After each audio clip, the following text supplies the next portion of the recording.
One of my favorite things about stories is that they can be more than just entertainment. They can help us see the world through someone else's eyes, someone dealing with challenges we might not fully understand, which helps us experience emotions, struggles, and perspectives that might otherwise be difficult to imagine. Some of the most moving examples of this are films that explore mental conditions, showing us not just the struggles, but also the humanity behind them. When it comes to portraying mental conditions, a well-crafted film doesn't just explain. It immerses us in the world of the character, showing us what life feels like for them. There are two incredible movies that bring these experiences to life, not just as plot points, but as lived experiences for the character. Those films being Christopher Nolan's thriller masterpiece, Memento, and Florian Zeller's Oscar-winning drama, The Father. From innovative storytelling to deeply personal performances, these two movies have a unique ability to take us inside the minds of their characters, helping us understand what they go through every day. Both films use clever storytelling to show the struggles of living with memory problems. In this video, I'll be comparing the physical and psychological aspects of such mental conditions to the movie's depiction of them in order to see how accurate they are and how effectively they're shown. Full disclosure, I'm using ChatGPT as my main source of information to get the list of symptoms for both conditions, and so if there's something I get wrong, please feel free to let me know in the comments below. On the contrary, if I do get something right and you end up enjoying this video, please leave a like as it helps my channel grow, and subscribe for more video essays. Also, in order to make sure that this video doesn't feel too long or boring, I'm not going to go through the whole list of symptoms like some sort of a medical checklist. Instead, I'll only discuss the ones that the characters from each movie experiences. Now, having said all that, let's get started with what is probably the more popular one of them too.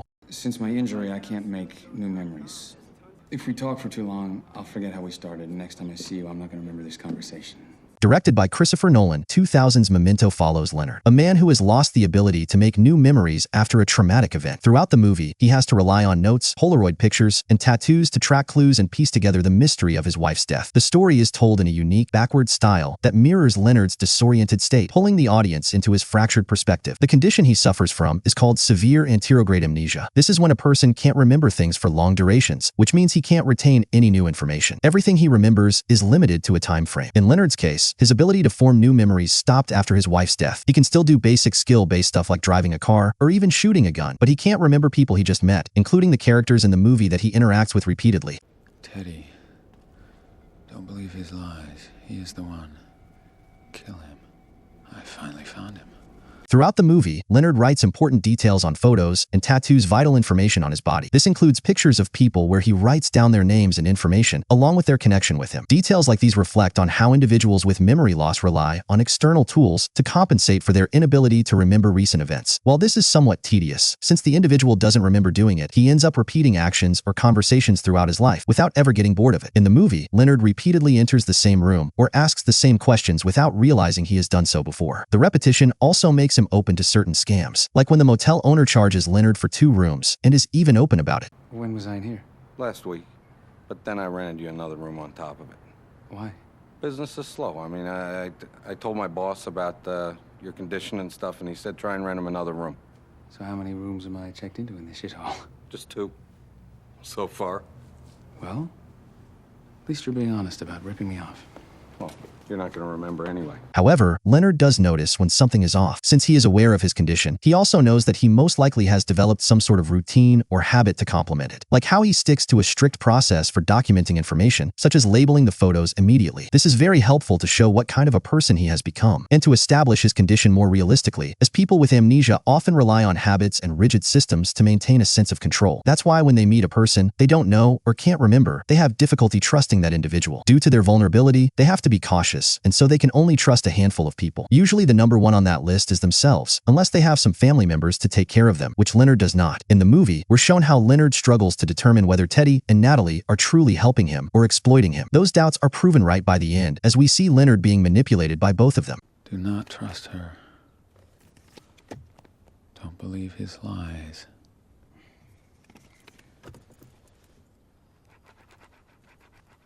I'm gonna use you. I'm telling you now because I'm gonna enjoy it so much more if I know that you could stop me if you weren't such a fucking freak. Situations like these amplify Leonard's, and more importantly, our distrust of these characters. This inability to separate the ones you can or can't trust, along with the difficulty placing events in chronological order, leads to constant confusion. In at least 3 scenes in the movie, Leonard wakes up in an unfamiliar place and doesn't know how he got there, forcing him to reconstruct the situation from his notes, which sometimes aren't as helpful as he wants them to be. Oh, where am I? Somebody's bedroom. Oh, must be her room. But who's she? This lack of context leads to frustration and anger, which makes him lash out when others question his version of events or point out inconsistencies in his actions. You see, in the long term, such individuals start to depend heavily on prioritizing their documented facts over intuition or feelings, since feelings can lead to scams, while facts can help them navigate their lives better. This is why Leonard insists on believing in his notes, even when they might be flawed or manipulated. So when even his notes aren't helpful, this reflects on him and his reliance on them. To make matters worse, Leonard doesn't realize this, but by repeating the details of his condition to others, he is showing his weak spots. Because of this, characters like Natalie and Teddy manipulate him into targeting certain individuals. I can say whatever the fuck I want, and you won't remember. We'll still be best friends, or maybe even lovers. Leonard, Dodd beat the shit out of me. Why? Why? Because of you? Because I did what you told me to do. God have reason with the... They manage to break into his paranoia and vulnerability to misinformation in order to get closer to him, just so that they can properly control him. The best example of this is when Natalie hides all the pens and pencils before berating Leonard and even insulting his dead wife, making him furious enough to hit her. Then, she sits in her car and waits for him to forget the whole situation. Once he has, she lies to him about who hit her. He is unable to verify the accuracy of this information, but since he wrote down that he trusts her, he feels obligated to help, showing us how the tools he depends on can easily be turned against him. You helped me out, and I'm grateful. You have to burn them. Another great example of this is when he tries to remember why he was running. He thinks he's chasing someone, only for it to be the other way around. Not only that, but he soon forgets the person who was chasing him, leading to a confusing confrontation. I like your car. Thank you. Where'd you get it? Are you interested in buying one? What, I haven't made a strong enough impression on you? Since it's a thriller, Leonard is a lot more resourceful and able to adapt to situations than your usual person, but even he suffers through an emotional disconnect over time. In this scene with Natalie, Leonard describes his inability to feel genuine grief for his wife because he cannot retain the memories of her death. This shows the emotional toll of amnesia, as he is unable to process long-term emotions tied to a memory that, as it is later revealed, never even existed to begin with. At the climax, we find out that Leonard's wife died of an overdose, not murder. Only, Leonard doesn't know or remember it. So all this time, he's chasing someone who doesn't even exist. Leonard focuses so obsessively on avenging his wife, using his own body as a reminder of his purpose, only for it to be a coping mechanism at the end. So you lie to yourself to be happy. There's nothing wrong with that. We all do it. Who cares if there's a few little details you'd rather not remember? This is surprisingly accurate, as people with memory loss may cling to a singular goal or identity to compensate for their lack of continuity. They need something to stay consistent throughout each of their episodes. And for Leonard, it was this. His wife's death gave him a purpose to look forward to, in a world where everything is so confusing and no one can be trusted. Leonard avoids getting too close to people, fearing they might exploit his condition, only for it to be revealed that he was the one who exploited himself the most. His fear of vulnerability stems from the knowledge that he is perpetually at a disadvantage. But who knows about this disadvantage more than the man who lives with it? You don't want the truth. You make up your own truth. You wander around, you're playing detective. You're living a dream, kid. A dead wife to pine for. A sense of purpose to your life. This story is that of self-destruction, as Leonard withdraws from social events, even living alone without any caretakers, partly because he knows he's going down a dark path with the decisions he's made. But now, it's too late to go back. This makes things worse in the long term and even affects his behavior. Throughout the movie, especially from the outside perspective, Leonard appears calm one moment and agitated the next. A lot of this is due to his memory resetting again, so his behavior largely depends on what information he has most recently accessed. This inconsistency mirrors how his mental state is constantly shifting based on fragmented knowledge and how people around him perceive him. I'm sorry, I thought you were somebody else. Sorry. Several scenes in Memento portray Leonard's struggles with amnesia, using his symptoms to drive both the plot and the themes of the story. The film immerses the audience in Leonard's experience, mirroring his disorientation and reliance on flawed memory aids to make sense of his world. His desperation to find answers leads him into morally gray territory, showing how his condition impacts not just his mind but his entire life. As stated, these symptoms align with real-world cases of anterograde amnesia, showing the daily challenges and emotional weight of living with this condition. To make the whole condition come to life on screen, the film is structured in reverse, so that the audience witnesses everything firsthand, just like how Leonard does. This was a brilliant idea, and the only other movie to execute its main character's mental condition to the same extent as this one is our next movie. I don't know what's happening anymore. Do you know what's happening? Starring Oscar winner Anthony Hopkins, The Father is about an elderly man who lives with his daughter. Just like Leonard, Anthony also exhibits a range of symptoms that are accurately portrayed in a non-linear narrative. Due to the story's structure, audiences witness the world of dementia through his eyes, where time, people, and places seem to blur together, creating a powerful and emotional experience. This journey of an often confused elderly man in the constantly changing reality keeps getting you to question what's happening around him, particularly as it progresses into its later stages. Just like Leonard, Anthony also suffers with short-term memory loss. While it's not as severe as Leonard's condition, it's still one of many symptoms where he cannot retain recent conversations or mixes them up with others, like how he repeatedly forgets that his daughter has told him that she's moving to Paris. Not only that, but at one point he even forgets what his daughter looks like. Where's Anne? Sorry? Anne, where is she? I'm here. In a brilliant scene in the movie, the filmmakers hired a different cast to play his daughter and her boyfriend, which makes us feel exactly how he feels. The actors also do a great job playing the same character, even if temporarily, leaving enough clues for the audience to realize it is the same person. But at the same time, due to their vastly different appearances, it's impossible to confuse them together. Given his confusion regarding the person he lives with, it is then little surprise he also has a hard time recognizing others, like the boyfriend or even his caregiver. This confusion shows how dementia impacts the ability to recognize familiar people. One of the best techniques the filmmakers use to show his condition is by constantly playing with time. One scene, his daughter is talking about dating someone. The other, she's living with a man. Then the next scene, where she claims it's just the two of them living together and that she is divorced. It feels like he is constantly jumping between different time zones where certain events took place, only to then jump into another, just when he thinks he understands what's happening. This can lead to the person being unable to differentiate between reality and imagination, which is something the audience can relate to. Like when it's implied Anne's boyfriend is abusing him, only for them to switch the actors, making us wonder if it even happened for real. The two physical elements that the filmmakers use to show his condition are his watch and his apartment. In several instances, Anthony insists he is in his own flat, even though he's in Anne's apartment. This reflects Anthony's disorientation with his surroundings and inability to process spatial changes. He accuses his caregiver of stealing his watch, only for his daughter to find it hidden in his apartment soon after. He hides them, only to forget that he did so. Misplacement of personal items and then suspecting others of theft is a common behavioral symptom of dementia. Usually we see it from the outside perspective. Hell, it's practically a running gag at this point, a joke about how some elderly think that the nurse is stealing their medicine. She was stealing from me. Angela? Of course not. What are you talking I'm about? telling you, she stole my watch.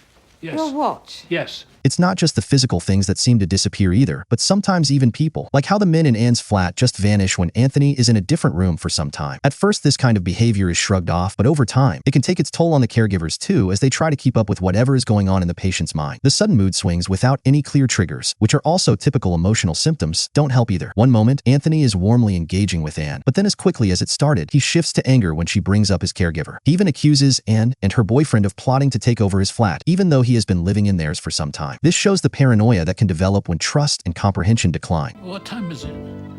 It's 8 o'clock, time to eat. I thought it was morning. It's the evening, and I've cooked you a chicken. Oh, Dad. It's okay, come on, come on. Probably the best example of this is when he walks into the kitchen, interrupting a conversation between Anne and Paul. She invites him to join them, but Paul is clearly not happy. Once it's just the two of them, Paul berates Anthony for holding his daughter back from living her life. Anthony then stands up to get some chicken as an excuse, leaving Anne and Paul at the table. Only, they get into an argument using the exact words that he heard before he interrupted them. Just like before, he is even invited to sit by the table by his daughter. This uncanny déjà vu situation freaks him out, and understandably so. I have to give credit to the filmmakers here, from the actors conversing in the same tone and positions, to Hopkins' reactions, to the dialogues that were able to circle back to the starting point with ease. It was a very well done scene. Bravo. Remembering things that may not have happened or things that happened a long time ago, or bringing up topics with outcomes that not everyone was satisfied with. These kinds of confusions can sometimes lead to hostility from both sides, like when Anthony reacts inappropriately to conversations, becoming frustrated and hostile when he cannot follow the flow of the conversation, showcasing his difficulty processing information and making decisions in real time, which is a cognitive hallmark of the condition. Towards the end, Anthony is put in a nursing home, where he has a breakdown, crying and calling for his mother. This is a powerful depiction of the fear and confusion people with dementia often feel, especially as they become more vulnerable and susceptible to their condition. No, I want my mummy. I want her to come and fetch me. I want to go home. I want my mummy. I want my mummy. I want to get out of here. His mother isn't the only family member he calls out to either, as throughout the movie, he keeps asking for his other daughter. Only, it's implied that she died some time ago. This repetition highlights his inability to retain answers or recall emotional memories. Just like Leonard, he is looking for a person who no longer exists. While Leonard does it to give his life a purpose, Anthony can't. Unlike Leonard, who is a thriller protagonist capable of almost action hero-level instincts at times, Anthony is barely able to keep up with conversations. We're talking about a person who struggles to button his own shirt and even questions who he is by the end. Who exactly am I? His cognitive and motor skills have declined due to aging and the condition, so he often lacks the energy to do much. This leads to him clinging to whatever familiarity he can find. This is a typical coping mechanism for those with dementia, and why Anthony resists moving to Anne's new flat, insisting to stay in familiar surroundings instead. Only, he doesn't even realize he's only repeating himself to the outside world. Were you in Paris? I mean, wake up, they don't even speak English. Paris, they don't even speak English there. One of the reasons he doesn't want a new caregiver is because it means he has to accept his dependence on others. This is why he gets angry when a new caregiver is eventually hired. It's not him getting angry at the person specifically, but at his own condition that manifests in outwards hostility, since he does not want to come across as a burden to others. This shows his struggle with his health and a frequent emotional response to the loss of autonomy. Each of these scenes reflects not only the medical and psychological symptoms of dementia, but also their emotional toll, both on Anthony and those around him. The father uses these moments to create an immersive and deeply empathetic experience of what it means to live with dementia. These symptoms effectively capture the emotional and cognitive challenges faced by such individuals, making the father a deeply authentic and moving portrayal of the condition. I feel as if I'm losing all my leaves. Your leaves? Yeah. What do you mean? The branches and the wind and the rain. You're going to feel all right in a minute, I promise you. Everything will be all right. Both dementia and amnesia are medical conditions that affect cognitive function and memory. In both Memento and The Father, the film's nonlinear storytelling doesn't just reflect their main character's condition. It makes us feel their confusion firsthand. They take us into their world through the clever manipulation of story and scene structure, making it an intimate and emotionally impactful experience. Despite these two being great examples of it, this type of storytelling experiment won't work for every mental or even physical condition. Blind for one will be near impossible. On the other hand, a mute and even deaf have been done several times. Deaf in particular had a great one with The Sound of Metal and A Silent Voice. If you haven't watched either, you should give it a try. It's not non-linear, so the plot will be easier to follow. A Silent Voice in particular is a personal favorite of mine, although the execution of slowly becoming deaf was done better in The Sound of Metal. Anyway, that's it for now. If you enjoyed this video, please leave a like. And if you want to see more video essays, subscribe with the notification bell on. Thank you everyone for watching, and I'll see you in my next video. Bye.